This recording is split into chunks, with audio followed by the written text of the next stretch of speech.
శనీశ్వరం లాంటి కాంగ్రెస్ పార్టీని తరిమి కొట్టే వరకు కాళేశ్వరం ప్రాజెక్టు గురించి ప్రజలందరికీ వివరించాలని మాజీ మంత్రి కేటీఆర్ తెలిపారు. కాళేశ్వరం ప్రాజెక్టుపై బీఆర్ఎస్ నేత రాకేష్ రెడ్డి రూపొందించిన డాక్యుమెంటరీని తెలంగాణ భవన్లో ఆయన ఆవిష్కరించారు.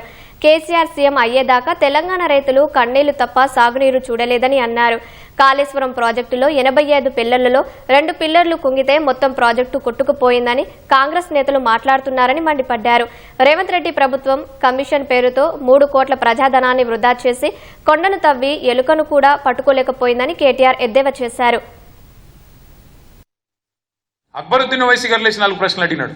ఏమయ్యా మీరు కొట్టుకుపోతుందన్నారు కాళేశ్వరం, మరి అక్కడేమో రోజుకు 100 టీఎంసీల నీళ్లు పోతున్నాయి, 120 టీఎంసీల నీళ్లు పోతున్నాయి, 12 లక్షల క్యూసెక్ల నీళ్లు పోతున్నాయి, మరి మజబూత్ ఉంది కదా, కొట్టుకపోలేదు కదా, ఎందుకు బదనాం చేస్తున్నారయ్యా అంటే సమాధానం లేదు.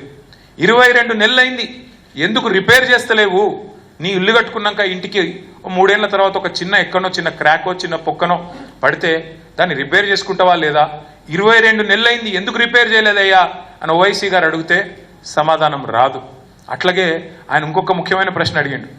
మీరు మరి గోదావరి నీళ్ళు హైదరాబాద్ తెస్తామంటారు కదా, మరి కాళేశ్వరం కూలిపోయింది అంటున్నావు కదా, ఏడికెళ్ళి తెస్తావు నీళ్లు కాళేశ్వరం నీళ్లు కాకపోతే అని అడిగితే గుడ్లు తేలేసిండు ముఖ్యమంత్రి తప్ప ఆయనకి సమాధానం చెప్పే సత్తా కూడా లేదు.